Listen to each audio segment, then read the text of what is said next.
Hi welcome to Arna's veg kitchen. ఈరోజు బుడమకాయ నిల్వ పచ్చడి ఎలా తయారు చేయాలనో చూపిస్తున్నాను. పెండ్లిళ్ళల్లో ఫంక్షన్లలో ఎక్కువగా ఈ పచ్చడిని చేస్తుంటారు. ఈ పచ్చడి చేయడానికి చాలా తక్కువ టైం పడుతుంది, రుచేమో చాలా అద్భుతంగా ఉంటుంది. వీడియోను స్కిప్ చేయకుండా మొదటి నుంచి చివరి వరకు చూడండి, అప్పుడే మీరు కూడా పర్ఫెక్ట్గా పచ్చడిని తయారు చేసుకోగలుగుతారు.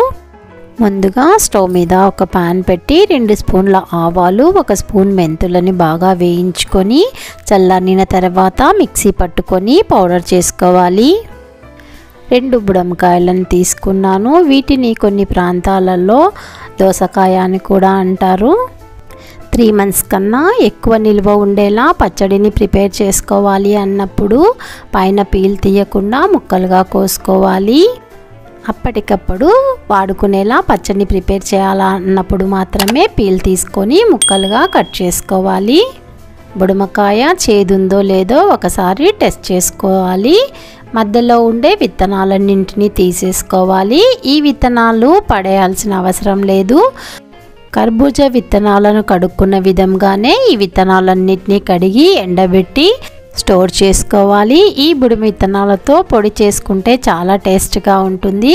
అది ఎలా ప్రిపేర్ చేయాలో కూడా నా ఛానల్లో పెడతాను.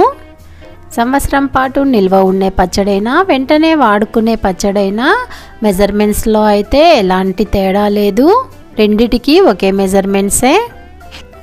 బుడమకాయను చిన్న చిన్న ముక్కలుగా కట్ చేసుకోవాలి. కట్ చేసిన ఈ ముక్కల్ని కొలుచుకోవాలి. కొలవడానికి ఏదైతే వాడుతున్నామో మిగిలిన అన్నింటినీ దాంతోనే మెజర్ చేసుకోవాలి. నేను 1 గ్లాస్ తీసుకున్నాను. 5 గ్లాసుల ముక్కలైతే అయినాయి. కొలత కూడా చూడండి, గోపురం లాగా అయితే కొలవటం లేదు. సగం కన్నా 1 స్పూన్ తక్కువ ఉప్పును వేసుకోవాలి. 3 గ్లాస్ కారాన్ని వేసుకోవాలి. నేను వేసిన కారము మీడియంగా ఉంటుంది. ఇంకొద్దిగా కారం కావాలనే వాళ్ళు ఇంకొక 2 స్పూన్లు యాడ్ చేసుకోండి.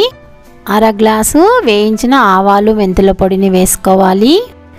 1 గ్లాసు కాచి చల్లార్చిన ఆయిల్ని యాడ్ చేసుకోవాలి. ఆయిల్ కాచేటప్పుడు అందులోకి 1 స్పూను ఇంగువ వేసుకోవాలి.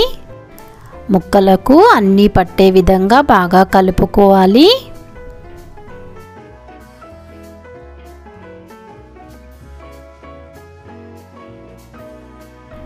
మరుసటి రోజుకు బాగా ఊట వచ్చి ఎంత బాగా ఉందో చూడండి. బుడమకాయలు మార్కెట్లో ఎప్పుడు దొరుకుతూనే ఉంటాయి కదా. ఇంట్లో చిన్న చిన్న ఫంక్షన్స్ జరిగినప్పుడు ముందు రోజే ఈ పచ్చడిని ప్రిపేర్ చేసి పెట్టుకున్నామంటే టైం చాలా సేవ్ అవుతుంది. అంతే అండి, బుడమ ఆవకాయ అయితే రెడీ అయిపోయింది. ఎంతో ఈజీ కదా, చూస్తుంటేనే తినాలనిపిస్తుంది.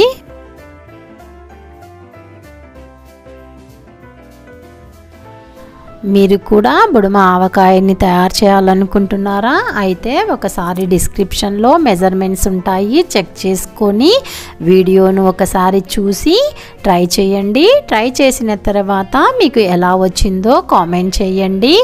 ఫస్ట్ టైం నా ఛానల్ని చూసేవాళ్ళు, ఇంతవరకు సబ్స్క్రైబ్ చేసుకొని వాళ్ళు సబ్స్క్రైబ్ చేసుకోండి. బెల్ సింబల్ని నొక్కి యాక్టివేట్ చేయండి. ఫర్దర్గా నేను పెట్టే వీడియోలు మీకు నోటిఫికేషన్ రూపంలో వస్తాయి. ఏ వీడియోను కూడా మీరు మిస్ కాకుండా చూసి ఎంజాయ్ చేయవచ్చు. Thank you for watching.